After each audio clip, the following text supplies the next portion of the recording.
नमस्कार dear students, once again welcome to current affair booster season number 5 February 2021। आज हमारे current affair booster के season number 5 के पहले सेशन में मैं आप सभी का बहुत बहुत स्वागत करता हूं। प्यारे दोस्तों, सीजन 4 बहुत अच्छा गया, जनवरी में हमने लिया। हालांकि हम 20 सेशन पूरे तो नहीं कर पाए, लेकिन जितने भी सेशंस हुए बहुत अच्छे हुए, आपका अच्छा प्यार मिला। फरवरी में मैं पूरे 20 सेशन देने की कोशिश करूंगा। समर्थन बना रहे, प्यार बना रहे, तो भैया आते लाइक और शेयर कर लो और चैनल को सब्सक्राइब कर लो, दोस्तों को भी जोड़ लो। आज का सेशन इंपॉर्टेंट है क्योंकि आज हम बात करेंगे यूनियन बजट के कॉम्प्रिहेंसिव एनालिसिस की। अगले 30 से 40 मिनट में मैं आपको बजट के बारे में वो सारी बातें बताऊंगा, समझाऊंगा जो नॉर्मली काफी गहराई से पढ़ने पर ही समझ में आती हैं। So this session should be very useful for you. Excited? काम शुरू किया जाए। सबसे पहले मैं आपको बता दूं आज का हमारा एजेंडा क्या होगा। मैं आपको 7 हिस्सों में यूनियन बजट 21 की पूरी कहानी, 21-22 की पूरी कहानी समझा दूंगा। काफी सारे फैक्ट्स फिगर्स भी होंगे, लेकिन मेरा जो फोकस होगा वो होगा एनालिसिस की तरफ, विश्लेषण की तरफ। बिकॉज नॉर्मल चार्ट्स, टेबल्स, ये 15 घोषणाएं हुई, ये 25 बातें हुई, वो तो मीडिया में छप चुका है, आपने पढ़ भी लिया है। आप ये जानने के लिए यहां आए हैं कि सबका मतलब क्या है, अर्थ क्या है भारत की इकोनॉमी के लिए, आपके लिए, और वही मैं आपको समझाने के लिए आया हूं। तो एक्साइटेड हैं यूनियन बजट अच्छे से पढ़ने के लिए? बहुत बढ़िया। तो सीजन 5 सेशन 1 की धमाकेदार शुरुआत होगी। थोड़ी बातें मोटिवेशन की हो जाएं। प्यारे दोस्तों, आज का जो हमारा मोटिवेशनल स्टेटमेंट है बहुत ही सरल है, बहुत ही सीधा है। There is only one person in this world who can bring a very positive change in your life. इस पूरे जीवन में और इस पूरी दुनिया में केवल एक व्यक्ति है जो आपके जीवन में बहुत ही सकारात्मक परिवर्तन ला सकता है। और वो व्यक्ति कौन है? वो है आप। It starts when you accept the need for change and set a series of small goals of improvement. अब आप खुद की मदद कैसे कर सकते हैं? 2 चीजें। सबसे पहले तो आप ये तय कर लीजिए कि आपको मदद की जरूरत है और आपको बदलना है। और दूसरी चीज, छोटे छोटे छोटे गोल सेट करके आप अपने आप को इंप्रूव करना शुरू करें। Believe in yourself. और यह करने के लिए खुद पर यह यकीन करना कि मैं परिवर्तन ला सकता हूं, सकारात्मक रूप से बदल सकता हूं, बहुत आवश्यक होता है। तो क्या आप इसे फॉलो करेंगे आज से ही? Very good. कमेंट थ्रेड में इसको एक बार लिख दीजिए। और आपके जीवन में क्या आपने कभी इस चीज का यूज किया, कभी इस प्रकार से आगे बढ़े और इंटरनल मोटिवेशन ढूंढने की कोशिश की? हमें जरूर बताइएगा। 8 फरवरी से कोर्स शुरू हो रहा है, सैकड़ों बच्चों ने ज्वाइन कर लिया है, आप मिस मत कीजिएगा। यह अपने आप में एक यूनिक प्रोग्राम है जो सभी प्रोफेशनल्स के लिए, स्कूल कॉलेज स्टूडेंट्स के लिए, कॉम्पिटिटिव एग्जाम एस्पायरेंट्स के लिए बहुत बहुत बहुत बहुत यूजफुल है। बिल्कुल बिल्कुल देरी ना करें, आज के आज इकोनॉमी क्रैकर कोर्स ज्वाइन करें। पीटी की साइट पर यह कोर्स उपलब्ध है, pteducation.com पर। 8 फरवरी से क्लासेस शुरू होंगी। कॉम्बो कोर्स भी ऑफर है जिसमें अवेलेबल है, जिसमें और 4 कोर्सेज का कॉम्बिनेशन मिलता है जो बिल्कुल ही अद्भुत है। Great value for money. 100 session का अंग्रेजी का कोर्स, 6 महीने के हमारे करंट अफेयर बूस्टर और पावर ऑफ 10 का एक्सेस, और इकोनॉमी क्रैकर कोर्स जिसमें आप हमारे साथ 36 क्लासेस पढ़ेंगे और 6 महीने तक रिवाइज कर सकते हैं। यह आपको, जैसे आज का हमारा सेशन है बजट पे, ऐसी चीजों को समझने में बहुत मददगार होगा, इन डेप्थ। ठीक है जी। उसके अलावा यूट्यूब पर भी और हमारी साइट पर भी आपके लिए दोनों चीजें उपलब्ध हैं। जिन्हें यूट्यूब पर ज्वाइन करना है, आपको इसी वीडियो के नीचे एक ज्वाइन का बटन दिख रहा है, आ जाइए। 1 महीने का आप ट्रायल ले लीजिए, आपको मजा आएगा ही आएगा। फिर आप उसको हमारी साइट पर एक्सटेंड कर सकते हैं। सब्सक्रिप्शन कोर्स है। स्वागत है आपका। We commence the session with union budget 2021-22 analysis, जिसमें हम बहुत गहराई में जाके देखेंगे कि इस बजट में हुआ क्या है। और क्योंकि ये इस दशक की शुरुआत है दोस्तों, तो 2021 से लेकर 2030 तक अब आगे क्या होने वाला है, ये आपके लिए भी और मेरे लिए भी बड़ा इंपॉर्टेंट है। यस और no? So this being the beginning of the decade, the very first financial year for the beginning of the decade, हमारे पूरे 10 साल की एक लैंग्वेज सेट होने वाली है। और ये दशक भारत के लिए एक तरह से करो या मरो का दशक है। हमें करना ही है। We have no option but to do it. तो क्या ये बजट उसमें खरा उतरता है? मैं आपको बहुत सारे एंगल से बताऊंगा। And then you have to use your own head and try and understand कि भैया क्या क्या चीजें आपके काम की रही। शुरू करें दोस्तों। इससे पहले कि हम बजट में उतरें, सरकार ने क्या क्या घोषणाएं की, कैसी कैसी घोषणाएं की, क्या कहना चाहती है, हम कुछ इसके बैकग्राउंड के तथ्यों को समझ लें भारतीय अर्थव्यवस्था के। और ये चीजें हमने पिछले कई सालों से आपको पढ़ाई हैं और पूरे पिछले 2020 में तो पढ़ाई है। भारतीय अर्थव्यवस्था का सच ये है कि हम महामारी से बहुत बुरी तरह से प्रभावित हुए हैं। ये एक बहुत अच्छी बात है कि जादुई रूप से हमारा पैंडेमिक का, कोविड का कर्व अब क्रश हो गया है। आज ही मैंने एक बहुत लंबा चौड़ा इंटरनेशनल जर्नल का आर्टिकल पढ़ा कि भारत में कोविड एकदम से खत्म कैसे हो गया, और सब चकित हैं क्योंकि सब सीखना चाहते हैं भारत से। तो उसमें 5-6 कारण बताए गए एंड नोबडी रियली नोज कि कोविड कैसे क्रश हुआ। लेकिन हमारे लिए बहुत अच्छी बात है कि कोविड अभी तो क्रश होता दिख रहा है, लेकिन क्रश तो अभी हुआ, उसके पहले तो वो इकोनॉमी को क्रश कर गया, ये तो आप मानते हैं। बात सिर्फ 2020 की तो है ही नहीं, हम ये बहुत अच्छे से जानते हैं कि उसके पिछले 8 क्वार्टर से भारत का जीडीपी ग्रोथ का कंटिन्यूअस डी ग्रोथ का फेस चल रहा था। रिसेशन नहीं, जीडीपी ग्रोथ का डी ग्रोथ। 15वें वित्त आयोग ने 2021 से 26 की रिपोर्ट प्रेसिडेंट को दे दी है। एनके सिंह साहब वाले 15 फाइनेंस कमीशन ने अपनी 2021 से 26 की अच्छी मोटी रिपोर्ट राष्ट्रपति जी को दी। राष्ट्रपति जी अभी पढ़ रहे होंगे। बजट में उसके काफी रेफरेंसेस आए हैं और मैं आज उसके कुछ स्नैपशॉट्स भी लाया हूं। 15 फाइनेंस कमीशन की रिपोर्ट में ये जो स्टेडी डी ग्रोथ हुआ है जीडीपी का, उसके ऊपर बहुत चिंता जताई गई है और ऑफिशियली एक्सेप्ट किया गया। मैं वो चार्ट भी आज आपको दिखाऊंगा। हमारी इकोनॉमी 8 से 10% कॉन्ट्रैक्ट हुई, एटलीस्ट फॉर्मल सेक्टर तो इतना हुआ ही हुआ है। अनौपचारिक क्षेत्र इससे ज्यादा ही हुआ होगा, लेकिन उसके एकदम ताजा आंकड़े अवेलेबल नहीं होते हैं, वो कुछ लैग के साथ आएंगे या शायद आएंगे ही नहीं। No immediate sustainable sharp recovery, याद रखिएगा ये वर्ड सस्टेनेबल। सस्टेनेबल का मतलब होता है quarter after quarter after quarter after quarter after quarter, हम अगर ये कह सकें कि अगले 10, 20, 30 क्वार्टर्स तक शार्प रिकवरी होगी तो बात अलग है। अभी हम बात कर रहे हैं 11, 11.5% की रिकवरी अगले 4 क्वार्टर्स के लिए केवल।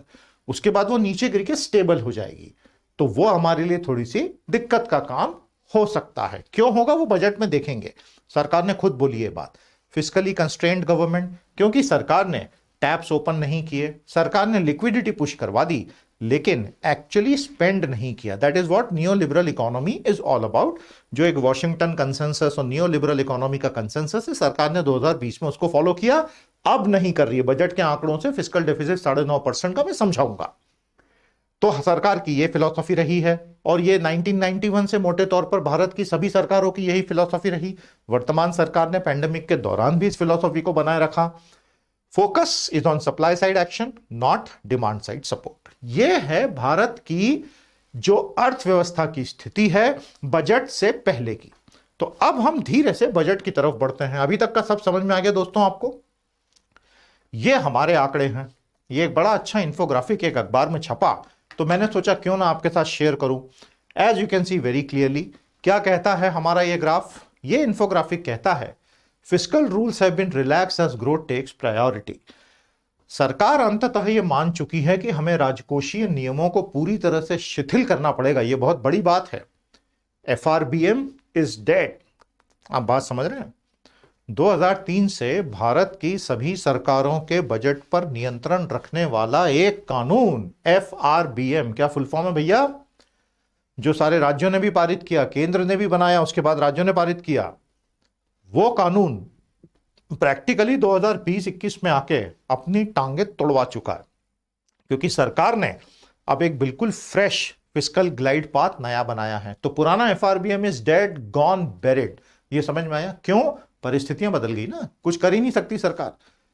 ये सारा इसका बैकड्रॉप है। तो आज जब आप PDF का डाउनलोड कर लेंगे, आज के सेशन का कमेंट थ्रेड में दिया हुआ है, ये सब आपके रेफरेंस के लिए है, आराम से पढ़िएगा। माय डियर स्टूडेंट्स, वित्त मंत्री मैडम ने कहा कि भाई हम 6 मूल आधार स्तंभों पर यह बजट लाए हैं, और वो 6 मूल स्तंभ जिसके ऊपर यह बजट टिका हुआ था वो कौन से थे? हमारे सामने हैं। मैडम ने कहा हेल्थ एंड वेलबींग हमारा सबसे बड़ा फोकस है। तो क्या वाकई में ऐसा है? आवंटन बढ़े हैं या 2-3 मिनिस्ट्रीज को मर्ज करके बता रहे हैं? देखेंगे, नंबर्स के साथ देखेंगे जो बजट से ही निकाले हैं। Physical and financial, capital and infra, इस पे बहुत बल दिया गया है। कैपिटल एक्सपेंडिचर बढ़ेगा, तो हमारा एक ग्रॉस कैपिटल फॉर्मेशन इन्वेस्टमेंट की साइड से, सरकार की साइड से, नेशनल इंफ्रास्ट्रक्चर पाइपलाइन की ओर से बढ़ने वाला है। अच्छी बात है। कितना बढ़ेगा ये एग्जीक्यूशन पर निर्भर करता है। इंक्लूसिव डेवलपमेंट, समाज के सभी वर्गों को साथ में लेकर चलने की बात हुई है। तो क्या डिमांड साइड सपोर्ट दिया गया है या केवल सप्लाई साइड एक्शन से उम्मीद की जा रही है कि इंक्लूसिव डेवलपमेंट होगा? ये एनालाइज हम करेंगे। Human capital, innovation and R and D, minimum government, maximum governance की बात है। यही 2014 से हमें एक बेसिक थ्रस्ट दिख रहा है। अब वो कितना जमीनी स्तर पर दिखता है, परिलक्षित होता है, वो पर्सन टू पर्सन वेरी कर सकता है। एक्सपीरियंस अपने अपने अलग अलग होते हैं। तो ये 6 चीजों की बात मैडम ने अपने बजट की स्पीच में शुरुआत में ही कर दी कि भाई ये मेरा स्ट्रक्चर है बजट का। दोस्तों, मैंने सेशन को 7 हिस्सों में बनाया है। आपको पूरा बैकग्राउंड दिया कि थोड़ी वार्मिंग अप हो जाए, क्योंकि जटिल विषय है। इसके ऊपर मैंने 2 घंटे का बहुत ही तकनीकी, बहुत ही डिटेल्ड एनालिसिस मेरे स्टूडेंट्स को दिया है, जो मेरे कोर्सेस में रजिस्टर्ड हैं। और मैं इकोनॉमी क्रैकर में और ज्यादा गहराई में इसमें घुसूंगा, लेकिन आपका बेसिक फर्स्ट लेवल काम आज के सेशन में हो जाएगा। So we have 7 things today. हमारा full analysis of this budget will be done in 7 parts. शुरू करें। देखिए, आपको फिलॉसफी समझना बहुत जरूरी है किसी भी देश की सरकार की। बजट को ऐसे पढ़ना कि अखबार ने बोला ये महंगा हो जाएगा, ये सस्ता हो जाएगा, ये रेट बढ़ गए, ये रेट कम हो गए, वो तो बेसिक है ही, आपने पढ़ाई है, अच्छी बातें पढ़िए। लेकिन दरअसल ये सब के पीछे की सोच क्या है, अगर वो नहीं पढ़ेंगे तो आप कभी भी एनालाइज नहीं कर पाएंगे। आपका लक्ष्य होना चाहिए विश्लेषण। समझ रहे हैं? तो क्या मैं शुरू कर सकता हूं with your permission? Basic focus क्या है सरकार का, सप्लाई साइड और डिमांड साइड? तो दोस्तों, कोई भी देश की सरकार, भारत हो, बांग्लादेश हो, अमेरिका हो, रूस हो, जापान हो, फ्रांस हो, जर्मनी हो, या तो सप्लाई साइड फोकस बजट ला सकती है या डिमांड साइड फोकस बजट ला सकती है। इस पर हमने पिछले साल बहुत बातें की थी। आपको आई होप याद है। कितने बच्चों को याद है बताइए? सप्लाई साइड फोकस का यह मतलब होता है कि आप आपूर्ति पक्ष के कारकों को और तत्वों को परिभाषित करें, कंट्रोल करें। डिमांड साइड फोकस का मतलब होता है आप मांग पक्ष, जहां जनता है, नागरिक हैं, उनके लिए डायरेक्टली कुछ करें। So this is the direct side, this is the indirect structural side. ये दोनों बिल्कुल अलग होते हैं। कुछ सरकारें दोनों को मिक्स करके भी काम कर सकती हैं, लेकिन वो इतना इफेक्टिव यूजुअली हो नहीं पाता है, क्योंकि ये काफी कॉन्फ्लिक्ट करते हैं आपस में। ज्यादा टेक्निकल हो रहा है क्या? दोस्तों, थोड़ी हिम्मत रखिए, घबराइए मत, सेशन पूरा देखिएगा। आपको एक नए लेवल पे ले जाएगी ये पूरी चीज। नहीं तो एकदम सुपरफिशियल लेवल पे पढ़ के कोई फायदा नहीं होता है। आप अपना समय दे रहे हैं कीमती, तो अच्छी चीज ही पढ़िए। सप्लाई साइड में क्या क्या आता है? स्ट्रक्चरल रिफॉर्म्स, ढांचागत सुधार। तो भारत सरकार बोल रही है हम LIC को बेचेंगे, 25% तो अभी बेचेंगे, धीरे धीरे 49% बेचेंगे। सिक्योरिटीज मार्केट का पूरा रिस्ट्रक्चरिंग करेंगे। लेबर लॉ के पूरे रिफॉर्म हम ला चुके हैं। एग्रीकल्चर के सारे रिफॉर्म्स हम ला चुके हैं। This is what structural reforms are. यही 1991 में मनमोहन सिंह भी लाए थे, PV नरसिम्हा राव लाए थे। सिस्टम लिक्विडिटी, सरकार खर्च नहीं करती है जेब से पैसा। आत्मनिर्भर भारत में 2020 में 3 पैकेज आए थे। 20 लाख करोड़ का पूरा सपोर्ट पैकेज आया, जिसमें से खर्चा सरकार ने अपना केवल 2.5 लाख करोड़ का किया। बाकी liquidity, credit, lines of credit, emergency credit, RBI की तरफ से यह ऑपरेशन, मतलब वो मॉनेटरी लिक्विडिटी सपोर्ट, कर्ज लो, मदद नहीं है, वो कर्ज है। कैपिटल एक्सपेंडिचर सरकार अब प्रोजेक्ट्स में लगा रही है, जो आने वाले 6, 12, 18, 24 महीनों में रिजल्ट देंगे, क्योंकि प्राइवेट सेक्टर इन्वेस्ट कर नहीं रहा है। ये मैंने सीजन 5-4 में जनवरी में आपको बहुत अच्छे से बताया था, GDP की इक्वेशन के साथ में। कितनों को याद है? एक बार वो GDP की इक्वेशन कमेंट हेड में लिख दो। और जो अप्रोच होती है वो इमीडिएट अप्रोच नहीं होती है सप्लाई साइड में, मीडियम टर्म, लॉन्ग टर्म होती है। 2 साल से 5 साल या 5 साल से 10 साल। अब आइए डिमांड साइड पर। सरकार अगर ये मान ले कि डिमांड साइड की प्रॉब्लम है, इकोनॉमी में मांग पक्ष की प्रॉब्लम है, आम जनता की जेब में पैसा पैसा पैसा गायब हो चुका है, जॉब्स टूट चुके हैं, लार्ज स्केल डिस्ट्रेस हो चुका है, करोड़ों माइग्रेंट्स अपने घर चले गए और वहां से शहरों में लौट के नहीं आ रहे हैं, इस तरह की चीजें अगर सरकार माने तो शायद डिमांड साइड मेजर्स आ सकते हैं। जॉब्स जनरेशन, सीधे सीधे लोगों को नौकरियां दी जाएंगी, जैसे कि मनरेगा में देते हैं, लेकिन वो तो बहुत पुराना प्रोग्राम है। शहरी मनरेगा की डिमांड थी जो आया नहीं। Income and food support, directly लोगों को, भारत में 25 करोड़ हाउस होल्ड हैं, कितने हैं भैया? 25 करोड़। भारत में कुल घर कितने हैं? 25 करोड़, जिनमें से प्यारे दोस्तों कम से कम 12, 13, 14 करोड़ हाउस होल्ड जो हैं, परिवार जो हैं, वो बहुत ही दयनीय स्थिति में है। They do not have a lot of disposable income. ऐसे लोगों को एक बेसिक इनकम 5 महीने, 6 महीने, 7 महीने, 8 महीने उनके अकाउंट में डायरेक्ट दी जाए, और वो सिर्फ 200, 300, 500 रुपए नहीं, उससे कुछ भी नहीं होता है। ऊंट के मुंह में जीरा, 3,000, 5,000, 6,000 इसकी मांग। तो ये एक पॉलिसी डिसीजन है। देखिए, इसमें सही गलत कुछ नहीं होता। मैं आपको फिर बता दूं, मैं आपको इकोनॉमिक अप्रोच पढ़ा रहा हूं। वर्तमान सरकार इसमें यकीन करती है, इसमें नहीं करती, एटलीस्ट विजिबली तो बिल्कुल ही नहीं करती। तो सही क्या गलत क्या, जो सरकार करे वही सही होता है ना, क्योंकि सरकार तो माई बाप होती है। डायरेक्ट फूड सपोर्ट सरकार ने दिया कुछ महीने तक, उसके बाद वो बंद हो चुका है। No universalization of PDS has been done. Direct initiatives होते हैं डिमांड साइड में कि बिल्कुल सीधे अभी के अभी हम करें। फॉर एग्जांपल, महिलाओं का लेबर फोर्स पार्टिसिपेशन रेट पिछले 15 साल से गिर रहा है, और पैंडेमिक में पूरे विश्व में जो नौकरियां गई हैं उसमें अधिकतम प्रतिशत महिलाओं का गया। तो ऐसी स्कीम लाए कि महिलाओं को ही प्रायोरिटी पे नौकरी दी जाए। इसको कहते हैं demand side support. Short term and direct होता है कि आज लोगों के घर में खाना पहुंचा दो, आज पैसा पहुंचा दो, आज नौकरी पहुंचा दो, आज उनके जीवन स्तर को बढ़ाने की कोशिश अभी के अभी कर लो। यह होता है डिमांड साइड। इसमें सरकार ने कुछ कुछ किया है, जैसे एलपीजी पहुंचाया है, बिल्कुल। लेकिन ओवरऑल अगर आप ब्रॉड लेवल पे देखेंगे प्यारे दोस्तों, तो आपको एक चीज बिल्कुल समझ में आ जाएगी, that the budget is primarily a supply side budget, not a demand side budget. समझ में आया? अब आप बोलेंगे सर ये कैसे कह सकते हैं आप? अभी वही तो बताने जा रहे हैं, आगे आपको सब बताएंगे एक एक करके। आप थोड़ा पेशेंटली एंड तक देखें, आपको सारी चीजें समझ में आएंगी।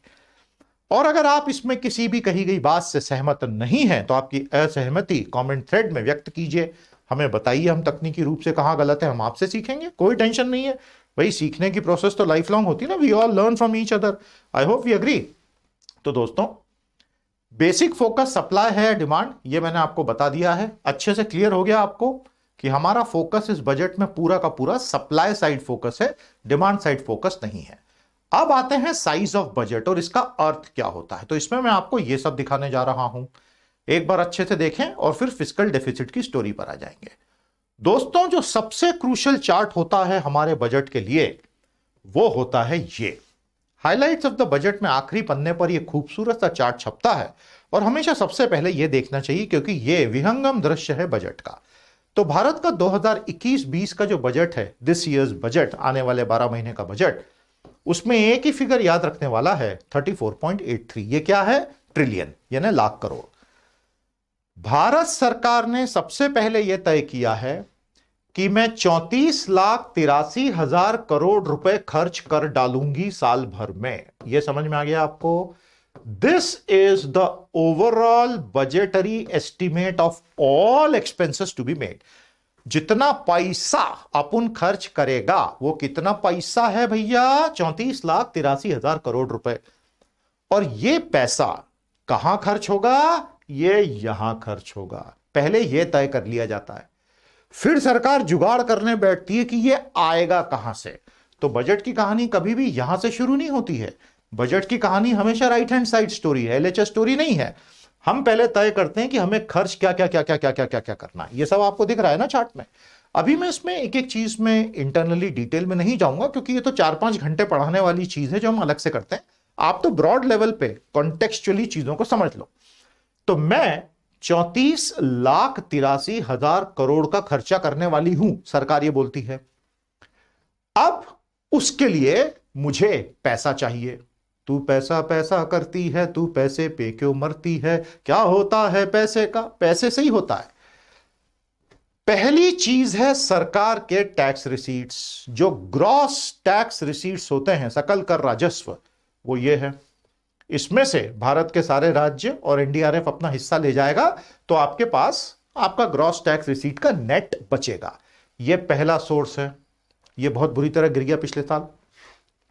दूसरा है नॉन टैक्स रेवेन्यू एनटीआर, गैर कर राजस्व। जितनी सरकार की सैकड़ों कंपनियां चल रही हैं, आरबीआई चल रहा है, ये सब डिविडेंड देते हैं ना, साल में पैसा देते हैं सरकार को, ये बहुत बुरी तरह गिरा क्योंकि इकोनॉमी गिर गई। तीसरा होता है कैपिटल रिसीट, पूंजीगत प्राप्तियां, जिसमें नॉन डेट कैपिटल रिसीट यानी डिसइन्वेस्टमेंट, विनिवेश। सरकार इसमें से बहुत कमाना चाहती थी, नहीं कर पाई, 2.25 लाख करोड़ का टारगेट था, 15-20 हजार करोड़ ही आया। ये तीनों के तीनों बुरी तरह से गिर गए पिछले साल। जो सरकार की कमाई का सबसे बड़ा स्रोत है, जो बाकी का है वो तो कर्जा है, चुकाना पड़ेगा, उसके ऊपर ब्याज लगेगा, जुड़ता जाएगा, राष्ट्र का पूरा डेट वहीं से क्रिएट होता है। Sigma deficit is equal to debt. 1 गिर गया, 2 गिर गया, 3 गिर गया, फिस्कल डेफिसिट बहुत बढ़ गया। लेकिन एक चौथा एटम बम और बहुत बड़ा सरकार ने ईमानदारी से इस साल स्वीकार किया, जिसके लिए मैं सरकार को बधाई देता हूं, क्योंकि पिछले 3 सालों से मांग की जा रही थी कि let us be very transparent in how we recognise our expenditures and whether they should be a part of the fiscal deficit और not. And the government this year said okay I agree this is fiscal deficit.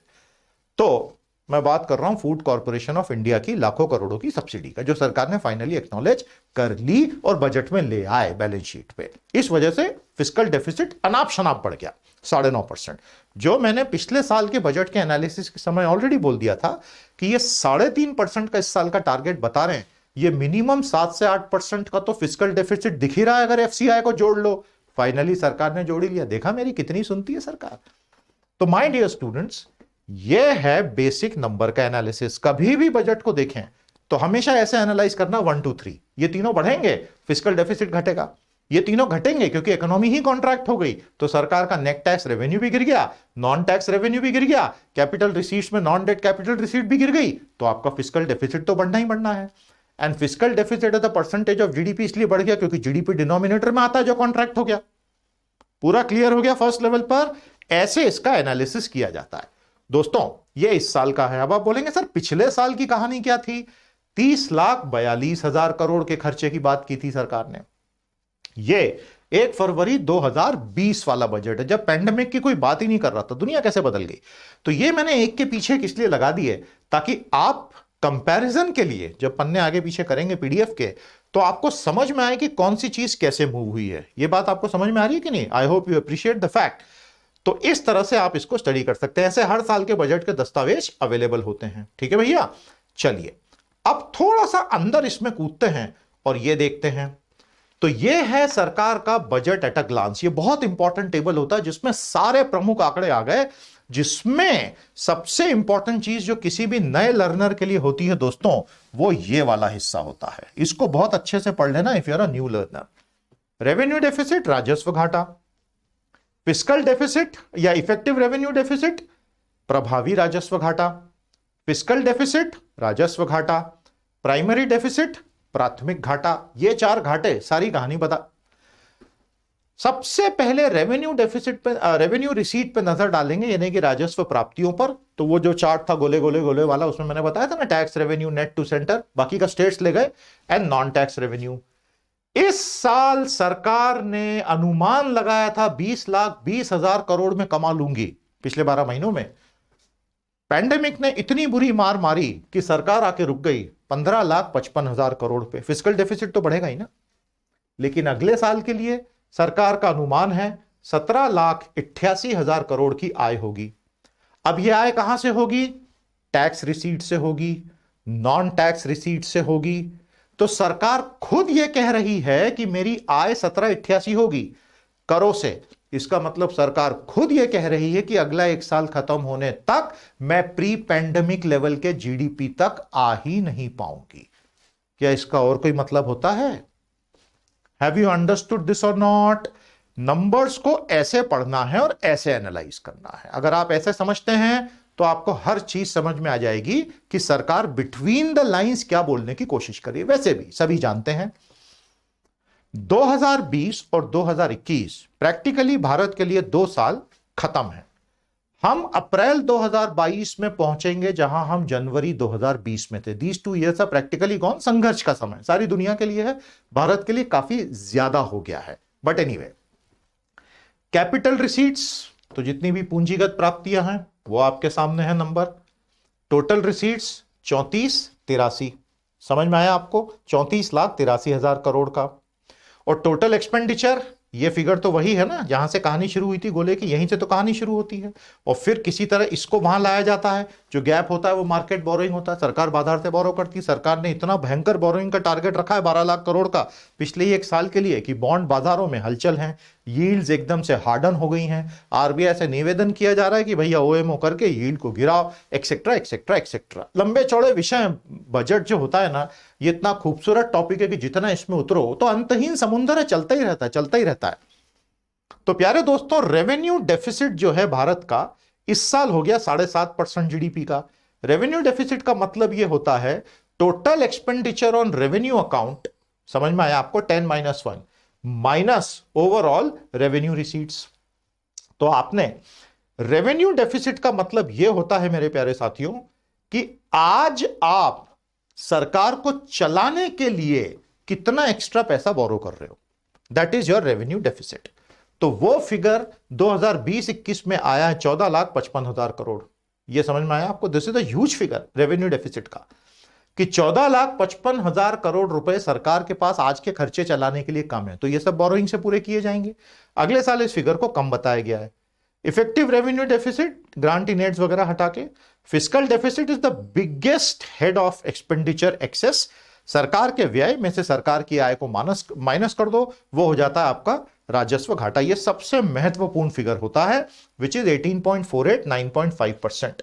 ये जो 9.5% है, ये किसी ने सपने में भी नहीं सोचा था कि इतना हाई आएगा, क्योंकि बजट क्या था? बजटेड 3.5%। लेकिन पिछले 3 सालों के मेरे बजट एनालिसिस में मैंने ये बात बार बार बोली थी कि सरकार जितने भी ये फिगर बता रही है, actual fiscal deficit is more than twice, क्योंकि फूड कॉर्पोरेशन ऑफ इंडिया के सब्सिडीज को बजट में काउंट ही नहीं किया जा रहा है। वो तो ऑफ बजट बोरोइंग एनएसएसएफ से करवा के भरी जा रही है। फाइनली इस साल सरकार ने ट्रांसपेरेंटली मान लिया, ये फिगर सामने। तो ये तो एक्चुअल फिगर है, ऐसा नहीं है कि कोई बम्प अप करके बताया है। तो मैंने शुरू में आपको 3 चीजें बताई थी। नेट टैक्स रेवेन्यू गिर गया, नॉन टैक्स रेवेन्यू गिर गया, नॉन डेट कैपिटल रिसीट गिर गई डिसइन्वेस्टमेंट वाली, और चौथी एफसीआई का सारा खर्चा आपने मान लिया तो फिस्कल डेफिसिट हो गया 9.5%। यह है भारत में वॉशिंगटन कंसेंसस की मौत का सबसे बड़ा सबूत। The government has simply given up on the Washington consensus, which basically said कि एकदम कम होना चाहिए, which is what FRBM said. तो भारत में एफआरबीएम प्रैक्टिकली खत्म हो चुका और एक नया एफआरबीएम आ चुका है, आप ये मान के चलें। ये देख लीजिए अच्छे से, ये तीनों फिगर आपके सामने है। जितना याद रख सकें उतना अच्छा है। मैं एनालिटिकल तरीके से चीजों को बता रहा हूं, सिर्फ आपको एक रट्टू तोते की तरह रटवा नहीं रहा हूं, ताकि आप में थोड़ी सोचने की एक क्षमता विकसित हो। अब यह बड़ा इंपॉर्टेंट होता है कि बजट का पूरा जो 34 लाख करोड़ का 34.8 का जो भी आपने बनाया हिसाब किताब, वो आखिर जा किसको रहा है। आप देख रहे हैं ना किसको जा रहा है। सबसे बड़ा जो इसमें जा रहा है कंपोनेंट, वो है ब्याज। 8,09,000 करोड़ रुपए का हम ब्याज ही भर देंगे। ये हम किस पे भर रहे हैं? हमारे टोटल डेट पे, कर्जे पे। तो डेट कैसे बना? DEBT, उसका प्रोनाउंसिएशन होता है डेट, नॉट डेप्ट। तो ये डेट बना कैसे? सेशन में बोर तो नहीं हो रहे हो ना? थोड़ा सा लंबा चलेगा सेशन। ये जो डेट है यानी कि कर्जा है, ये हर साल के डेफिसिट को जोड़ जोड़ के बना है, क्योंकि हर साल जितना डेफिसिट हुआ आपने बाजार से कर्जा ले लिया, जुड़ता गया जुड़ता गया जुड़ता गया। अच्छी बात यह है कि ये मोस्टली रुपीज में है, डॉलर में नहीं है, इसलिए सरकार को चिंता नहीं है ज्यादा। तो 8,09,000 करोड़ का तो आप इस साल सिर्फ ब्याज ही भरने वाले हो। दूसरा है डिफेंस का। इस साल डिफेंस का जो टोटल बजट है प्रैक्टिकली स्टैग्नेंट है, वो बढ़ा नहीं है, प्रैक्टिकली स्टैग्नेंट। आप माइक्रो में जाके एनालिसिस करोगे समझ में आ जाएगा। तीसरा है स्टेट्स को जो हिस्सेदारी दी जाती है, अलग अलग सब्सिडीज हो रही है। तो इस चार्ट को आप थोड़ा सा पढ़ लीजिएगा, आपको काफी अच्छे इंसाइट्स मिल जाएंगे। इंटरेस्ट पेमेंट लगातार बढ़ रहा है, डिफेंस बजट स्टैग्नेंट है, बहुत सारी सब्सिडी सरकार कॉन्शियसली कम करती चली जा रही है, सोशल सेक्टर आउटले स्टैटिक है या रिड्यूस हो रहा है। अब आते हैं फिस्कल डेफिसिट की स्टोरी पे। मैंने आपको बैकग्राउंड पहले ही बता दिया, FRBM now is dead in India. FRBM की बात करना ही आप बिल्कुल लाजमी नहीं है, क्योंकि आपका डेट टू जीडीपी 90% टच करने जा रहा है। फिस्कल डेफिसिट 9.5% हो चुका है, ग्लाइड पाथ पूरा बदल ही चुका है। तो एनके सिंह साहब भी समझते होंगे और सरकार को जहां माफ किया बोल के उन्होंने माफ कर दिया होगा। यह है 15 फाइनेंस कमीशन की रिपोर्ट, जो अभी अभी 2 दिन पहले सबमिट हुई है, मार्केट में आई है, उससे निकाला हुआ चार्ट। यह बता रहा है 15 फाइनेंस कमीशन की कैसे 2017 के पहले क्वार्टर से भारत का जीडीपी सेक्युलर स्टैग्नेशन का शिकार हो गया, डी ग्रोथ का। और उस बदमाश वायरस ने सिर्फ इतना किया कि उसने इसको खींच के माइनस में ले गया। लेकिन हमारा इंजन पहले से ही ठंडा होता आ रहा था। क्यों ठंडा हो रहा था? क्योंकि प्राइवेट फाइनल कंजम्पशन एक्सपेंडिचर में जो ग्रोथ होनी चाहिए, डिमांड साइड इश्यू, वो ठंडा था। क्योंकि gross fix capital formation GFCF में प्राइवेट सेक्टर का जो निवेश आना चाहिए था वो लगभग 10 साल से ठंडा हो चुका है। इन दो जो कि मिलके 90% हो जाते हैं जीडीपी के ठंडे हो जाने की वजह से ये सिचुएशन आ गई थी। अब प्रेसिपिटेटिंग फैक्टर्स बहुत सारे थे, लेकिन एक्चुअल फाइनल फैक्टर्स ये थे, और ऐसे में आ गया ये वायरस। कहने का मतलब ये है दोस्तों, 15 फाइनेंस कमीशन भी इस बात को समझता है कि सरकार के लिए रास्ता आसान नहीं है और पूरे देश को इकोनॉमिक ग्रोथ में एज अ यूनिट कंट्रीब्यूट करना पड़ेगा।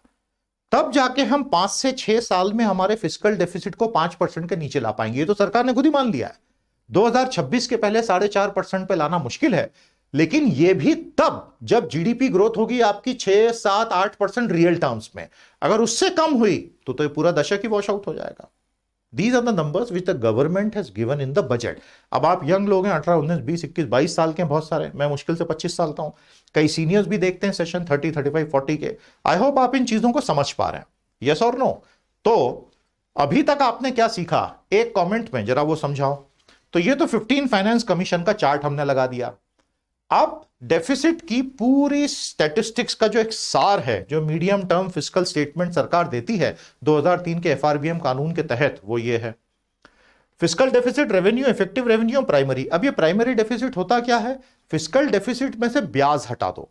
तो दोस्तों इस साल का रिवाइज एस्टिमेट आप देख रहे हैं, फिस्कल डेफिसिट है 18,48,000, 9.5%, और प्राइमरी डेफिसिट है 11,55,000, 5.9%। तो ये बचा हुआ जो गैप है ये ब्याज है। हम ब्याज इतना ज्यादा दे रहे हैं, इतना कर्जा है कि पूछिए मत, और ये अगले साल के फिगर्स हैं। रेवेन्यू डेफिसिट आइडियली भारत का अभी तक 0 हो जाना चाहिए था, क्योंकि रेवेन्यू डेफिसिट वो गैप दर्शाता है जो सरकार आज खुद अपने पांवों पे खड़े रखने में सक्षम नहीं हो पा रही है। Just to keep the government running, बिजली, पानी, स्टेशनरी चलती रहे, सैलरी चलती रहे, उसके लिए भी बोरो करना पड़ रहा है। तो आरडी तो कब का 0 हो जाना चाहिए था, एफआरबीएम ने यही कहा था, और हम उस दिशा में बढ़ भी रहे थे। दो चीजों ने तकलीफ दे दी। पहली चीज थी ग्लोबल फाइनेंशियल क्राइसिस 2008, बहुत बुरी तरह से एफआरबीएम को बिगाड़ा, और दूसरा था ये वायरस। ठीक है, तो ये इसका क्विक एनालिसिस है। अब मैं क्यों कहता हूं कि एफआरबीएम भारत में मर चुका है और अब उसको गुड बाय कह देना चाहिए, वो इस वजह से, ये देख लीजिए, इसको कहते हैं फिस्कल ग्लाइड पाथ। कितना स्मूथली आप नीचे जा रहे हैं, अचानक से यहां सामने एक चट्टान आ गई है, आप देख रहे हैं, और आप टकराए और आप सीधे ऊपर चले गए हैं। And now this is where we are. तो हमारा fiscal deficit, revenue deficit, effective revenue deficit, primary deficit सब शूट अप कर गया इस साल। ऑफिशियल सरकार के बजट के आंकड़े बता रहा हूं। This means from here a new glide path will begin. सरकार को पूरी उम्मीद है कि उसके अगले साल में सरकार इसको घटा के इस लेवल पर ले आएगी। लेकिन यहां लाने के लिए आपको जीडीपी ग्रोथ 11.5% का आपने एक्सपेक्ट किया है, नॉमिनल ग्रोथ आपने 14.5% के आसपास एक्सपेक्ट किया है। जो गैप होता है वो इन्फ्लेशन होता है, प्राइस इफेक्ट्स होते हैं। अगर वो नहीं होता है तो फिर ये फिगर सारे हाई होंगे, और उसके आने वाले सालों में अगर आपकी ग्रोथ 5, 6, 7% रियल टर्म्स में नहीं हुई तो ये तेजी से नीचे नहीं उतर पाएगा। देखिए, जीडीपी बढ़ेगा तभी इनकम्स बढ़ेंगी, इनकम्स बढ़ेंगी तभी टैक्सेस बढ़ेंगे, टैक्सेस बढ़ेंगे तभी सरकार कर्जा भी चुका पाएगी, डेफिसिट भी कम कर पाएगी। सारी कहानी शुरू होती है जीडीपी से, इकोनॉमिक एक्टिविटी से। इकोनॉमिक एक्टिविटी 3 जगह होती है, एग्रीकल्चर में होती है, सर्विसेज में होती है, इंडस्ट्री में होती है। ये तीनों बढ़ेंगे तो जीडीपी बढ़ेगा। पूरी कहानी समझ में आई। लगभग 40 से 45 करोड़ वर्कर्स हैं भारत में, 15 करोड़ किसान हैं, उनसे जुड़े हुए उनके परिवार हैं, फिर मैन्युफैक्चरिंग है, सर्विसेज हैं, और भारत का 90% non farm labour informal sector में नियोजित है, एम्प्लॉयड है। ये भारत का मोटा मोटा लेबर का सिचुएशन है। उनके हाथ में पैसा आएगा तो डिमांड भी बढ़ेगी, बड़ी कंपनियों के प्रोडक्ट्स की डिमांड बढ़ेगी। लोगों के हाथों में पैसा पहुंचाना बहुत क्रिटिकल है, which is again a demand side response approach. But anyway, तो ये यहां तक का क्लियर हो गया, ये दोनों पॉइंट भी क्लियर हो गए। बहुत बढ़िया, बहुत बढ़िया। अब एक्सपेंडिचर ऑफ मेजर आइटम का बहुत लंबा चौड़ा बजट का एक हिस्सा होता है, मैं उसका एक छोटा सा पोर्शन आपके लिए कट करके ले आया हूं। सरकार ने लगातार पूरी मेहनत करके 3Fs को कम कर दिया है। फूड, इनफैक्ट यहां उल्टे ऑर्डर में, फर्टिलाइजर, फूड एंड फ्यूल, उर्वरक सब्सिडी, खाद्य सब्सिडी, ईंधन सब्सिडी। ईंधन सब्सिडी भारत में इतनी तेजी से गिरी है क्योंकि पेट्रोल 95 रुपीज में बिक रहा है। फर्टिलाइजर सब्सिडी सरकार रैशनलाइज कर रही है। फूड सब्सिडी बस यही इस साल का सारा खेल है, बहुत ध्यान से देखें। क्या आप देख रहे हैं दोस्तों, रिवाइज एस्टीमेट में फूड सब्सिडी आई है 4,22,000 करोड़ रुपए, जबकि सरकार ने बजट में इसका प्रावधान किया था 1,15,000 करोड़ का। यह है फूड कॉरपोरेशन ऑफ इंडिया के बाजार से लिए हुए लोन जो सरकार ने चुका दिए। भारत में कैश बेसिस अकाउंटिंग होती है सरकार की, इसलिए सरकार ना भी चुकाती तो सब लीगल है। एक्रूवल बेसिस होता तो सरकार पिछले 5 सालों में ये सब कर भी नहीं पाती, लेकिन भारत अभी कैश से एक्रूवल अकाउंटिंग पे धीरे धीरे शिफ्ट हो रहा है। टास्क फोर्स भी बनी है, रिपोर्ट्स भी आ रही हैं, अभी तक शिफ्टिंग हुई नहीं है। The moment expenditure is incurred you have to book it. It is not that when the money will move out of the account that you will book it. Cash versus accrual accounting समझा दीजिए comment thread में, क्या समझाया मैंने अभी, बहुत important point है, परीक्षा में आता है। इसका मतलब पिछले साल 1 फरवरी 2020 को जब निर्मला मैडम ने बजट प्रस्तुत किया था, तब उनका कोई प्लान नहीं था एफसीआई की सब्सिडी को पूरी तरह अकाउंट फॉर करने का। लेकिन जैसे जैसे साल आगे बढ़ता गया, सरकार की अप्रोच बदल गई और सरकार ने बोला छोड़ो यार, फिस्कल डेफिसिट बढ़ता है तो बढ़े, कहीं ना कहीं तो we have to bite the bullet, and they actually ended up biting the bullet. Credit rating agencies they are shocked, उनको समझ ही नहीं आ रहा है कि ये 9.5% कैसे हो गया। वो इसलिए हुआ क्योंकि ये हुआ, प्लस वो 3 फैक्टर, आपका नेट टैक्स रेवेन्यू गिरा, आपका नॉन टैक्स रेवेन्यू गिरा और आपके नॉन डेट कैपिटल रिसीट्स गिर गई क्योंकि डिसइन्वेस्टमेंट नहीं हुआ। चौथा फैक्टर ये 4 को जोड़ लो तो आ गया आपका फिस्कल डेफिसिट। क्या सभी लोगों को ये फंडा समझ में आया है या नहीं? आई होप आप एग्जाम में इस पे अच्छे से उत्तर दे पाएंगे। अब आप अगर इसको डिटेल में पढ़ना चाहते हैं तो दोस्तों मैंने आपके लिए बिल्कुल डिटेल्ड कैलकुलेशंस यहां पे करके रख दिए हैं। तो ये पूरे बारीक कैलकुलेशंस हैं जिन बच्चों को अंदर कूद के पढ़ना है उनके लिए। ये सब अगर मैं यहां भी लाइन बाय लाइन पढ़ाऊंगा तो इसी में 1 घंटा निकल जाएगा। ये सारे काम हम हमारे डिटेल कोर्सेस में कराते हैं, लेकिन फिर भी आप पढ़ने से वंचित न रहें इसलिए हमने बना दिया है। अब एक बड़ी बात समझ लीजिए, जिसके लिए आपको स्लाइड पढ़ के पूरी घर में बैठ के लाइन बाय लाइन पढ़नी पड़ेगी। आने वाले साल में जो फिस्कल स्टिमुलस आने वाला है वो दरअसल एक नेगेटिव फिस्कल स्टिमुलस है, पिछले साल से कम। यह कैसे साबित हुआ? जीडीपी डिफ्लेटर लगा के यह पता चलता है कि इस साल, आने वाले साल का जो टोटल खर्चा होने वाला है इफेक्टिव जीडीपी डिफ्लेटर लगाने के बाद, जो रियल टर्म्स में होगा, नॉमिनल में नहीं, वो पिछले साल के रियल एक्सपेंडिचर से कम होने वाला है सरकार का। हेंस आने वाले साल का फिस्कल स्टिमुलस हमारा नेगेटिव फिस्कल स्टिमुलस है। इस पे बहुत सारे आर्टिकल छपे हैं, बहुत सारे एक्सपर्ट्स ने आंकड़ों के साथ इसको प्रूव किया है, वही मैंने यहां प्रूव किया। इसको पढ़ लेना जो लोग सीरियसली इस टॉपिक में अंदर जाना चाहते हैं उनके लिए। माय डियर स्टूडेंट्स, अब 2 बड़ी चीजें बचती हैं। भारत का टैक्स टू जीडीपी रेशियो, कर से सकल घरेलू उत्पाद का अनुपात, and the debt situation of India, हमारे कर्जे की स्थिति। पहले अच्छी चीज पे बात करता हूं। जो डेट सिचुएशन है इंडिया की, के सुब्रमण्यम साहब हमारे चीफ इकोनॉमिक एडवाइजर बड़े क्यूट हैं, इतना भारी इकोनॉमिक सर्वे बनाया है, मतलब कौन पढ़ सकता उस सर्वे को यार, मतलब जान ही निकल जाए आदमी की, मर ही जाए आदमी, फिर आदमी का सर्वे करना पड़ेगा, ये मरा क्यों। उसमें उन्होंने बहुत अच्छी तरीके से यह समझाने की कोशिश की है कि क्योंकि भारत में real GDP growth rate has always been higher than the real interest rate, hence India's debt has always been effectively sustainable. क्योंकि भारत का जीडीपी का वृद्धि दर हमेशा भारत की वास्तविक ब्याज दर की वृद्धि दर से या ब्याज दर से ज्यादा होता है, गैप पॉजिटिव होता है, तो हमारा टोटल कर्ज धारणीय कर्ज है, इट इज सस्टेनेबल, सरकार कभी भी उसको चुका सकती है।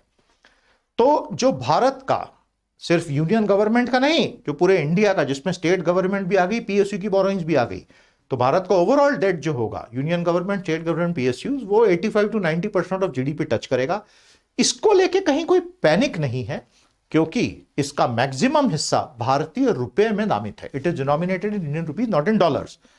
सो fortunately over the past 70 years our government did not take on too much of foreign loans, नहीं तो आज हमारे रुपए की प्रैक्टिकली मौत हो चुकी होती और फॉरेन स्पेकुलेटर्स रुपए पे गेम कर जाते, लेकिन अब कोई वो गेम तो कर नहीं सकता, ये हमने यहां समझा है। तो डेट टू जीडीपी रेशियो बहुत बढ़ेगा, लेकिन अगर आने वाले सालों में जीडीपी को हम 5, 6, 7, 8% रियल टर्म में बढ़ा पाए तो हम 2025-26 तक डेट टू जीडीपी को खींच के नीचे ले आएंगे। यही बात 15 फाइनेंस कमीशन की रिपोर्ट में भी है।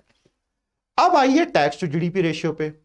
दुख की बात यह है, कर से जीडीपी का जो रेशियो है, डायरेक्ट भी इनडायरेक्ट भी, केवल सेंटर का भी, सेंटर प्लस स्टेट जिसको जनरल गवर्नमेंट कहते हैं, ये दोनों कम हो गए हैं, पहले से होना ही था, इकोनॉमी कॉन्ट्रैक्ट हुई है। इसको तेजी से आगे बढ़ाना पड़ेगा। उसका एक ही तरीका है, सरकार की तरफ से एनफोर्समेंट बहुत स्ट्रांग हो।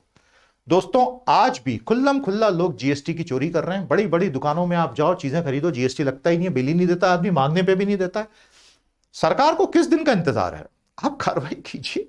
आप जनता को बोलिए जो जीएसटी, जो बिल नहीं बना रहा है, जीएसटी नहीं ले रहा है, सरकार को जमा कर रहा है, चोरियां कर रहा है, सरकार कार्रवाई करे, जीएसटीएन को टाइट करे, रिवर्स चार्ज मैकेनिज्म ऑन करे, इनवॉइस मैचिंग शुरू करवाई जाए। 2500 चीजें जो बची हुई हैं अभी भी, अपने आप मंथली जीएसटी कलेक्शन और बढ़ेगा, 1.25 लाख करोड़ तक मिनिमम पहुंच जाएगा, जो जुलाई 2017 से ही हो जाना चाहिए था।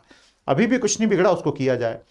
और जो डायरेक्ट इनकम्स हैं, वो जब तक अल्टीमेटली लोगों के पास पैसा नहीं होगा तो वो टैक्स क्या भरेंगे, तो वो एक ट्रिकी इशू है थोड़ा सा। But overall the ratios are going down. तो वो लंबी कहानी का जो सार है वो मैंने आपके सामने यहां रख दिया है। समझ में आ गया भैया? अब आते हैं हेल्थ सेक्टर पे। इसको लेके काफी कुछ कहा गया है कि सरकार ने हेल्थ सेक्टर में बहुत अच्छे आवंटन किए हैं। आइए उसको थोड़ा सा समझ लेते हैं। तो दोस्तों, ये लाइव मिनट ने बहुत अच्छा कवरेज दिया है। जो लोग ग्राफिकली समझना चाहते हैं कि दरअसल हुआ क्या है, प्रैक्टिकली ये हुआ है दोस्तों, इस साल एक बहुत बड़ा स्ट्रक्चरल चेंज सरकार ने कर दिया है। वाटर एंड सैनिटेशन और finance commission grants for water and sanitation को हेल्थ के अंदर शो किया गया है। जल और स्वच्छता के पूरे बजट को और फाइनेंस कमीशन के ग्रांट्स को भी, जल और स्वच्छता को हेल्थ के स्पेंडिंग में ही शो किया गया है, जो नॉर्मली इससे अलग होते थे। तो जल जीवन कार्यक्रम और उसमें जितने में नल लगने वाले हैं करोड़ों घरों में वगैरह, वो सब हेल्थ में शो किया गया है। इस वजह से हेल्थ का ओवरऑल एकदम से बम्प अप दिख रहा है। बट अगर इनको दोनों को हटा लें तो हेल्थ एक्सपेंडिचर वहीं का वहीं है। बात समझ में आई आपको? अब ये समझने के लिए मैंने आपके लिए ये पूरे पॉइंट्स बना दिए हैं, बारीक पॉइंट्स। इसमें से 2-3 मैं आपको समझा देता हूं। माय डियर स्टूडेंट्स, दावा यह है 137% से एलोकेशंस ऑफ हेल्थ बढ़े हैं। 2,23,000 करोड़ का हम खर्च करेंगे। लेकिन इसमें क्या क्या जुड़ गया है? वैक्सीन की कॉस्ट जुड़ गई है, 15 फाइनेंस कमीशन के ग्रांट, ड्रिंकिंग वाटर, सैनिटेशन इसी में जोड़ दिया है। इस वजह से स्वास्थ्य का पूरा व्यय बहुत ज्यादा दिख रहा है, जबकि वो है नहीं प्योरली स्वास्थ्य का। हेल्थ मिनिस्ट्री के कार्यक्रम को केवल 74,000 करोड़ दिए गए हैं और यह दरअसल पिछले साल से कम है, लेकिन पिछले साल की एग्जिजेंसीज को हटा दे तो थोड़ा सा ज्यादा है। आयुष और हेल्थ रिसर्च डिपार्टमेंट को थोड़ा ज्यादा मिला है। प्रधानमंत्री आत्मनिर्भर स्वस्थ भारत योजना नई आई है, 6 साल में हर साल 11,000 करोड़ का बजट दिया जा रहा है। इसको कॉमन फंडिंग से चलाया जाएगा, मिनिस्ट्री ऑफ हेल्थ कंट्रोल करेगी और इसका काम है भविष्य में आने वाली महामारियों पर नजर रखना। बहुत अच्छा कदम है भाई। पैंडेमिक खत्म तो हुए नहीं है दुनिया में, दुनिया तो इंटरकनेक्टेड ही है। अगला वायरस कहीं ना कहीं, अभी अफ्रीका से डिजीज एक्स की जो खबरें आ रही हैं, अगला वायरस दुनिया में कहीं ना कहीं तैयार बैठा है कि भाई मेरे को तुम अपने शरीर में लो और अफ्रीका से टोक्यो जाओ, या दिल्ली से न्यूयॉर्क जाओ, या बीजिंग से लंदन जाओ, उसको तो एक फ्लाइट का इंतजार है बस कि मैं फैलूं। वायरस उसका काम ही है, बैक्टीरिया का काम ही है। तो सरकार ये चाहती है कि आने वाले समय में पिछले 12 महीने के सबक जो सीखे गए हैं, उनकी मदद से भविष्य की बीमारियों को एडवांस में ही पकड़ लिया जाए। वो है प्रधानमंत्री आत्मनिर्भर स्वस्थ भारत योजना। Disease surveillance, water and sanitation को बढ़ा दिया गया है और बाकी की ये चीजें काफी सारी, इसमें जो रेगुलर चीजें हैं उनका आवंटन या तो स्टैटिक है या कम कर दिया गया है। प्रॉब्लम यह है कि सरकार बढ़ा नहीं सकती, क्योंकि सरकार एक लेवल से आगे बोरोइंग नहीं करना चाहती एंड प्रिंटिंग ऑफ नोट्स सरकार करना नहीं चाहती है। जो मैंने आपसे बात की थी, supply side approach and not demand side. अगर डिमांड साइड अप्रोच होती तो ये फिगर्स अलग होते। अलग अलग मंत्रालयों को क्या क्या मिला है वो आपके सामने है। और health as a percentage of GDP इस साल था 1.8%, उसके पिछले साल था 1.5%। काफी कम है। हमारे पीयर ग्रुप ऑफ नेशंस में देखें, बढ़ाने की आवश्यकता वही है कि जीडीपी बढ़ेगा तो ये सब भी बढ़ेगा। आखिरी 10 मिनट में सेशन को रैप अप करते हैं, वेरियस प्रोविजंस एंड इंप्लीकेशंस। दोस्तों, आप इतने लंबे चौड़े बजट में से क्या क्या चीजें निकली हैं, वो मैंने आपके लिए पॉइंट वाइज बहुत अच्छी एक समरी बनाई है। बहुत ध्यान से इसको सुनिए, बहुत ध्यान से पढ़िए। ये एक रियलिस्टिक बजट रहा जिसने किसी भी तरह के लोक लुभावनवादी वायदे नहीं किए। No populist announcements at all, primarily because the government knows that with a fiscal deficit touching 9.5%, there is no scope of doing that. पहला point clear. Maximum focus on supply side and not demand side. इसकी बारीकियां मैं थोड़ी देर में आपको बताऊंगा कि हम ऐसा क्यों कह रहे हैं कि सप्लाई साइड फोकस है, डिमांड साइड फोकस नहीं है। वो हमने आगे और आपके लिए पॉइंट्स बनाए हैं। भारत की जो वास्तविक फिस्कल और मटेरियल रियलिटी है बजट में आ गई। वॉशिंगटन कंसेंसस सरकार ने पूरी तरह से उठा के डस्टबिन में फेंक दिया है। मैक्रो इकोनॉमिक स्टेबिलिटी जो वॉशिंगटन कंसेंसस आपसे मांगता है वो सरकार ने रिजेक्ट कर दी है, क्योंकि फिस्कल डेफिसिट इतना हाई कर दिया है। वॉशिंगटन कंसेंसस बेसिकली यही कहता था कि सरकार की बोरोइंग जीरो हो जाए, बजट सारे बैलेंस हो जाए, फिस्कल डेफिसिट्स गायब हो जाए, रेवेन्यू डेफिसिट जीरो हो, वो सब। और उसी को नियो लिबरल इकोनॉमिक्स भी कहा गया, जिसपे पिछले 30 साल में दुनिया चल रही है। अब सरकार के पास रास्ता नहीं था, इट हैज बीन डम्प्ड। काफी सालों के बाद सारे नंबर्स ट्रांसपेरेंट हो गए। एक्स्ट्रा बजटरी रिसोर्सेस का कॉन्सेप्ट सरकार ने धीरे धीरे खत्म कर दिया। पहले एफसीआई ईबीआर में आता था, अब इस बार जो अनेक्स्चर्स छापे उसमें सरकार ने पब्लिक सेक्टर अंडरटेकिंग्स के भी बोरोइंग सारे के सारे दिखा दिए हैं। तो मतलब एक्चुअल फिस्कल डेफिसिट 9.5 से भी ज्यादा, और सरकार ने ईमानदारी से बताया। मैं इसके लिए सरकार की तारीफ करता हूं, क्योंकि सरकार ने फाइनली वो कर दिया जो मुंडक उपनिषद ने कहा था। क्या कहा था मुंडक उपनिषद ने? सत्यमेव जयते नानृतम सत्येन पंथा विततो देवयानः येन क्रमन्ते ऋषियो हृदयाप्त कामा यत्र तत्र सत्यस परम निधानम। तो अकाउंटिंग में, फाइनेंस में, इकोनॉमी में जो हो रहा है, सच बता दो, उससे बढ़िया दवाई कोई नहीं है। और सरकार ने फाइनली वो गोली निगली ली है, तो बधाई हो। कंजर्वेटिव एस्टीमेट दिए हैं ग्रोथ फिगर्स के। अगले साल का नॉमिनल ग्रोथ फिगर दिया 14.4 और रियल दिया 11.5। ये हमारे अगले साल की ग्रोथ की फिगर। अब अगर इतना नहीं आता है then we are in a soup, लेकिन इतना आ जाएगा। मेरी उम्मीद ये थी कि 11.5 नहीं 15 से 20% होगा, अगर वाकई में बाउंस बैक होता। तो इसका मतलब क्या है? इसके पिछले साल 2019-20 में 203 लाख करोड़ का था हमारा साइज, उसको आप घटा दीजिए 10% से, उसको बढ़ा दीजिए 11 से, तो जहां थे वहीं आ गए। परसेंटेजेस की क्लास मिस तो नहीं की थी ना स्कूल में, बड़ी इंपॉर्टेंट क्लास होती है। ऑफ बजट एक्सपेंसेस खत्म, PSUs borrowing on behalf of centre, ये सब हटा के अब उसको बिल्कुल क्लियर कट दिखा दिया गया है। रिवाइज एस्टीमेट्स हमेशा बहुत आउट ऑफ सिंक होते थे, इस बार सरकार ने उसको काफी स्ट्रीमलाइन किया है। बेसिकली बजट को क्रेडिबल बनाने की दिशा में बहुत बड़ा कदम फाइनेंस मिनिस्ट्री ने इस बार उठाया है। एफसीआई की सब्सिडी इश्यू को फाइनली खत्म कर दिया। जो सरकार ने लाखों करोड़ों का एफसीआई पे कर्जा था, वो सरकार ने उसको बजट फॉर करके खत्म कर दिया। बाकी पीएसयूज दिखा दिए। डिसइन्वेस्टमेंट टारगेट आने वाले साल का 2.25 लाख करोड़ का है, बहुत एम्बिशियस है, मुश्किल होगा क्योंकि समय अभी ऐसा चल रहा है। एलआईसी के लिए सरकार ने बोल दिया हम प्राइवेटाइजेशन कर रहे हैं, मतलब स्टॉक मार्केट में लिस्टिंग कराएंगे। हमारे हाथ में 75% अभी तो 5 साल रखेंगे। इसको यूनियन बिल्कुल स्वीकार करेंगे नहीं। पर्सनली मैं भी एलआईसी के प्राइवेटाइजेशन के सख्त खिलाफ हूं। ये भारत का एक बहुत सफल, बहुत तगड़ा, बहुत बढ़िया संस्थान है जो बहुत अच्छा चल रहा है, लेकिन अब सरकार का डिसीजन है तो कोई कुछ कर नहीं सकता। आईपीओ आ रहा है। Transparency has led to real borrowing levels shooting up. अब टारगेट है 12,05,000 करोड़ का, क्योंकि अब एक्चुअली सब दिखा रही है सरकार। तो इस वजह से होगा क्या, बॉन्ड मार्केट में बॉन्ड यील्ड्स हार्डन होंगे, प्राइसेस गिरेंगे, ओवरऑल बोरोइंग कॉस्ट पूरी इकोनॉमी की बढ़ेगी, अनलेस आरबीआई अपने ऑपरेशंस कर करके उस बोरोइंग कॉस्ट को गिराइए। बड़ा प्यारा टॉपिक होता है। Interest rates, bond yields, currency prices, stock markets, ये सब पूरा इसका जुड़ा हुआ कि एक दूसरे पे क्या असर डालते हैं, बड़ा जटिल और बहुत मजेदार विषय है। उसके ऊपर मैं एक बहुत डिटेल मास्टर सेशन तैयार कर रहा हूं अपने स्टूडेंट्स के लिए। एफआरबीएम गया, फिस्कल कंसोलिडेशन ड्रीम पूरी खत्म हो चुकी है। अब यहां से 10 साल की नई ड्रीम शुरू हुई है। प्यारे दोस्तों, फिस्कल कंसोलिडेशन का मतलब क्या था? जो 2003 के एफआरबीएम ने बोला था कि 2020 तक क्या हो जाना चाहिए था, अब वो तो गया। तो अब यहां से 2030 का एक नया सपने देखने से थोड़ी रोका है किसी ने। 2026 तक भारत सरकार ने बोला है एफडी में 4.5 कर दूंगी। मेरा अनुमान है कि ये तब 6.5-7% के आसपास होगा, उससे कम कर पाना बहुत मुश्किल है। बॉन्ड मार्केट रो रहे हैं, आरबीआई इंटरवीन करेगा ही करेगा। अब आने वाले समय में आरबीआई मार्केट में जो लिक्विडिटी पंप की उसको धीरे धीरे बाहर निकालेगा, नॉर्मलाइजेशन ऑफ मॉनेटरी पॉलिसी होगी। इतना आसान नहीं होगा, मार्केट थोड़ा रिएक्ट करेगा ही करेगा। इक्विटी बाजारों ने ये बिल्कुल एक्सपेक्ट नहीं किया था, बॉन्ड बाजारों ने भी और इक्विटी बाजारों ने भी।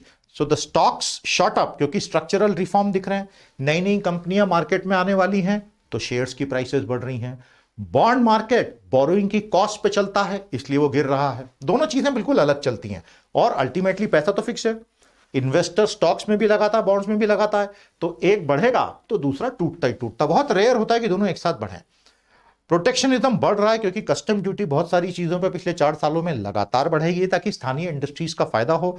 हम आरसीईपी से भी बाहर आ गए, एट द सेम टाइम हम ग्लोबल सप्लाई चेन में जुड़ना भी चाहते हैं। कहीं ना कहीं थोड़े से कंफ्लिक्टिंग गोल्स हैं, कैसे सरकार उसको रिजॉल्व करेगी। लेकिन जो सबसे अच्छी खबर है वो है कि भारत में शायद 90% हमारा कोविड का कर्व पूरी तरह से चकनाचूर हो चुका है। We have been able to crush covid. सभी भारतीयों को बहुत बहुत बधाई। We have actually crushed covid. अब ये कैसे हुआ ये किसी को नहीं पता। लोग कहते हैं सबने मास्क लगाए, पर मैंने गांवों में देखा तो मास्क ही नहीं थे। लोग कहते हैं कि हमारे यहां यंग लोग ज्यादा है इसलिए हुआ, पर यंग लोगों में तो ज्यादा होता है इन्फ्लेमेशन और आपका पूरा जितना भी सिस्टम होता है आपका इम्यूनिटी का, उसका रिएक्शन। लोग कहते हैं कि हमारे यहां इनेट इम्यूनिटी बहुत स्ट्रांग है। लोग कहते हैं हमारे यहाँ के मौसम की वजह से ऐसा हुआ। लोग कहते हैं हमारे यहाँ का जनरल हेल्थ हाइजीन इतना खराब है कि कई चीजों के प्रति लोगों में पहले से बहुत इम्यूनिटी थी। मैंने आज जो आर्टिकल पढ़ा उसमें 5 से 6 कारण बताए गए। जो भी हो उसका मिक्स हो, but India has now become a role model for covid. खास तौर पे पूरी दुनिया रिच वर्ल्ड जहां सेकेंड और थर्ड वेव चल रही, बहुत हालत खराब है अभी यूरोप में। I mean it's fairly unthinkable what is happening. और ये कुछ आवंटन सोशल सेक्टर के जो कम हुए उसका चार्ट मैंने यहां लगा दिया। मैं उम्मीद करता हूं दोस्तों कि आपको ये वेरियस प्रोविजंस इंप्लीकेशंस में 23 बिंदुओं से बहुत फायदा होगा। तो अब इसको समाप्त करने की तरफ बढ़ते हैं। लेकिन अगर आज का सेशन आपको अच्छा लगा तो याद रखिए, ऐसी गहराई से पढ़ने वाली चीजें हमारे इस लेक्चर में, हमारे इस कोर्स में इकोनॉमी क्रैकर और कॉम्बो में होगी। इसको मिस मत कीजिएगा, आपको ये बहुत सॉलिड एज लाइफ में देगा और इकोनॉमी से संबंधित चीजों का डर आपका हमेशा से हट जाएगा। हमारी बैच 8 तारीख को आ रही है, अगली बैच 8 मार्च को आएगी। तो दोस्तों अब समाप्त करते हैं crucial charts and data. Bharat सरकार ऑफिशियली क्या क्या स्कीम्स लाई है, भारत सरकार के ऑफिशियली क्या क्या दावे हैं, वादे हैं, वो मैंने लाइन से यहां पर लगाए हैं। मैंने अपने लेक्चर में इनको पढ़ाना इतना इंपॉर्टेंट नहीं समझा क्योंकि ये ऑफिशियल अनाउंसमेंट्स हैं। फॉर एग्जाम्पल माइग्रेंट वर्कर्स के लिए 1 नेशन 1 कार्ड, ठीक है। अब मैं इसके ऊपर 5 मिनट बिता सकता था, लेकिन ये तो एक घोषणा है, इस पे क्या समय बिताना। जो एनालिटिकल चीजें वो बताना, बाकी तो 50 लोग पढ़ा रहे हैं, आप कहीं भी पढ़ ले। मैं आपको इसके पीछे की कहानी बताता हूं। 1 नेशन 1 राशन कार्ड, कि भाई बिहार का कोई प्रवासी मजदूर है, मुंबई में काम कर रहा है, आज तक वो वहां नेशनल फूड सिक्योरिटी एक्ट के तहत अपने एंटाइटलमेंट ले नहीं पाता था, उसका डोमिसाइल नहीं था। लेकिन सरकार ने बहुत अच्छा काम करते हुए राशन कार्ड की पोर्टेबिलिटी कर दी। अब प्रॉब्लम ये आ रही है कि जो करोड़ों करोड़ों माइग्रेंट वर्कर्स घरों को वापस चले गए, उनमें से बहुत सारे वापस ही नहीं आए हैं। इसका ये सप्लाई साइड मेजर है। अब आपको फर्क समझ में आ गया। सप्लाई साइड सॉल्यूशन दे दिया गया 1 नेशन 1 राशन कार्ड, लेकिन उसके लिए वो माइग्रेंट वर्कर के पास वहां नौकरी तो हो, which is the demand side solution. Do you see the interplay of the 2 things. ये जिसने समझ लिया उसने बजट की मूल तत्व को समझ लिया। मैं फिर आपको बता दूं, सही गलत कुछ नहीं होता, जिसे जो सही लगे वो सही है, और सरकार जो कर रही है वो तो सही होता ही है ना, मतलब सरकार के ऊपर तो भगवान ही है। तो ये सारे सरकारी दस्तावेजों में जो विभिन्न घोषणाएं लिस्टेड हैं वो मैं आपके सामने दिखा रहा हूं। यह आपके लिए एक 1 पॉइंट रेफरेंस सोर्स हो जाएगा। अब जैसे व्हीकल स्क्रैपिंग पॉलिसी वॉलंटरी बहुत अच्छी है, तो व्हीकल बदलने के लिए व्हीकल ओनर को भी इंसेंटिव है। मारुति जैसी कंपनियों का बहुत जबरदस्त फायदा हो सकता है, इसमें सभी का होगा इनफैक्ट। फाइनेंशियल सेक्टर रिफॉर्म, ये सारे सप्लाई साइड रिफॉर्म्स हैं। अलग अलग क्षेत्रों में क्या क्या होने वाला है ये सब देखिए। टैक्स प्रपोजल्स में कोई मेजर चेंज नहीं है। जीएसटी का कलेक्शन पिछले 2 महीने में अच्छे से बढ़ा है, बहुत अच्छी बात है, क्योंकि सरकार ने सख्ती बहुत की है, लेकिन अभी और बहुत कुछ करना बाकी है। भारत का जीएसटी दुनिया का सबसे कॉम्प्लेक्स जीएसटी है, उसके रेट स्लैब्स को घटा के सीधे 2 कर देना चाहिए, हो सके तो 1, लेकिन भारत में संभव नहीं है, इसलिए मिनिमम मतलब मैक्सिमम 2 पे ले आइए। उसके जीएसटीएन को और बेहतर कीजिए, रिफंड प्रोसेस को और फास्ट कीजिए, आरसीएम चालू कीजिए, इनवॉइस मैचिंग चालू कीजिए, इन्फोर्समेंट स्ट्रांग कीजिए। 25 चीजें जीएसटी नेटवर्क, जीएसटी काउंसिल वाले खुद बहुत काम कर रहे हैं उस पर, और अब चौथे साल में उम्मीद करते हैं कि स्ट्रीमलाइनिंग परफेक्ट हो जाए, सबका फायदा है उसमें। ये कुछ और आंकड़े, अलग अलग क्षेत्रों में कहां कितना आवंटन, ये सरकार की तरफ से बताया गया, ये प्रमोशनल लिटरेचर सरकार का, तो सब कुछ आपके सामने होना चाहिए। सरकार का पूरा पक्ष उनके इन्फोग्राफिक्स के जरिए आपके सामने है। एक ही पॉइंट में पढ़ने के लिए तो capital expenditure, dedicated freight corridors हमने सीजन 4 में पढ़े भी थे, सरकार उसको बहुत पुश कर रही है, बहुत अच्छी स्कीम है। डीएफसी में, ईस्टर्न और वेस्टर्न में कोशिश की जा रही है कि मालगाड़ियों की गति पहले से 3 गुना हो जाए। क्यों? ईज ऑफ डूइंग बिजनेस होगा, supply side major. You are able to see it from that angle, right? Good good good good good, वही पूरा लक्ष्य था। अब हम आ गए आज की समरी पर। तो समरी यह है दोस्तों कि सरकार ने पूरे जोश के साथ एक बजट दिया है, लेकिन कृपया यह ना समझें कि बहुत एक्सेसिव स्पेंडिंग आने वाले समय में होगी। सच्चे अर्थों में जो फिस्कल स्टिमुलस अब आने वाला है 21-22 में, वो नेगेटिव फिस्कल स्टिमुलस है। हमने आपको मैथ्स बता दिया कि the real expenditure is going to be less than the real expenditure for the previous year, जब आप सारे डिफ्लेटर्स वगैरह लगा लेते हैं तब। And we can only hope कि this medium to long term measures translate into jobs, क्योंकि अल्टीमेटली लोगों के हाथ में जब नौकरियां आएंगी तो डिमांड बढ़ेगी। 60% जीडीपी डिमांड आधारित है। तो ये सारी चीजें फाइनली मैंने आपके लिए यहां समराइज की है।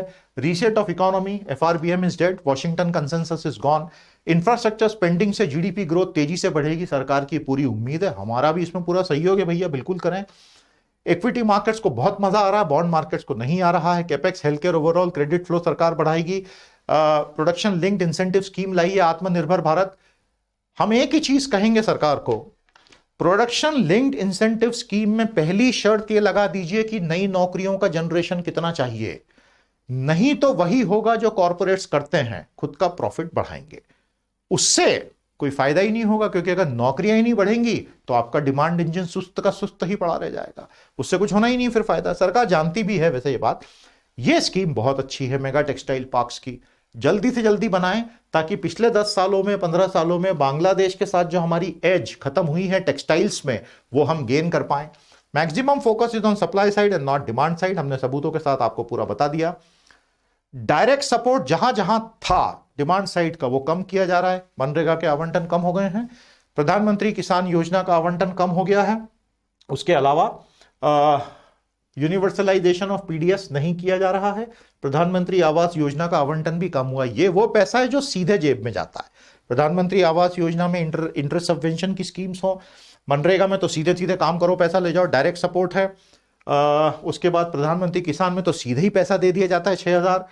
यूनिवर्सलाइजेशन ऑफ पीडीएस अगर होता तो सीधे हर आदमी को खाना मिलता, एक्सेट्रा। तो ये सारे सप्लाई साइड मेजर्स में थोड़ा थोड़ा रैशनलाइजेशन सरकार ने कम कर दिया है। तो अगर एग्रीगेट डिमांड को हमें बढ़ाना है तो हमें अब हमारे डिमांड साइड वाले मेजर्स पे, क्योंकि ज्यादा फोकस नहीं, सप्लाई साइड को एग्जीक्यूशन से आगे बढ़ाना होगा। आप में से जितने भी लोग बहुत सारे अखबार पढ़ते हैं, आपने कहीं ना कहीं ये लाइन पढ़ी है, कंफर्म कीजिएगा कमेंट थ्रेड में, पढ़ी कि नहीं, कि it's all an execution game now. पढ़ा है आपने? क्यों बोला उसने ऐसा, अलग अलग एक्सपर्ट्स ने? When you do the supply side things then it is all about execution. कितना जल्दी आप चीजों को एग्जीक्यूट कर पाते हो। डिमांड साइड में ये इशू नहीं आता है, पैसा तो जेब में आ गया ना, अब वो तो आदमी जाके खर्च करेगा ही करेगा। समझ में आ गया आपको? यहां एग्जीक्यूशन इज द की, इसमें भी execution is the key. Leakages होते हैं, सब होते हैं, अब तो सब सारी चीजें, आधार इनेबल पेमेंट सिस्टम हो गया, डीबीटी हो गया, इसलिए वो इश्यूज खत्म हो चुके हैं। इसलिए लोग बोलते हैं कि execution will remain the key. अब जिसको वो अच्छा लगता है उसको वो अच्छा लगता है। कैसा लगा सेशन आपको? मजा आया? काफी इंटेंसली एनालिटिकल था, टॉपिक बड़ा है इसलिए थोड़ी स्पीड भी मुझे रखनी पड़ी। कमेंट थ्रेड में जरूर बताइएगा दोस्तों कि हम इस सेशन में और क्या क्या कवर कर सकते थे। अगर हमसे कुछ मिस हो गया हो तो हमें प्लीज आप बताएं, और आप हमारे ये कोर्सेज जरूर लें। हमारी साइट और यूट्यूब पे नीचे ज्वाइन का बटन है, वहां आप 1-1 महीने का कोर्स ट्रायल के लिए लें, आपको बहुत मजा आएगा। और 8 तारीख से आने वाले कोर्स में जरूर जुड़िएगा, आपको बहुत बहुत अच्छा लगेगा। आज की क्लास में इतना ही। अब हम कल आपसे भेंट करेंगे सीजन 5 के सेशन 2 में। फरवरी में सीजन 5 चलेगा, 20 सेशन में ला रहा हूं। I hope to have 11 support like always. नमस्कार, जय हिंद।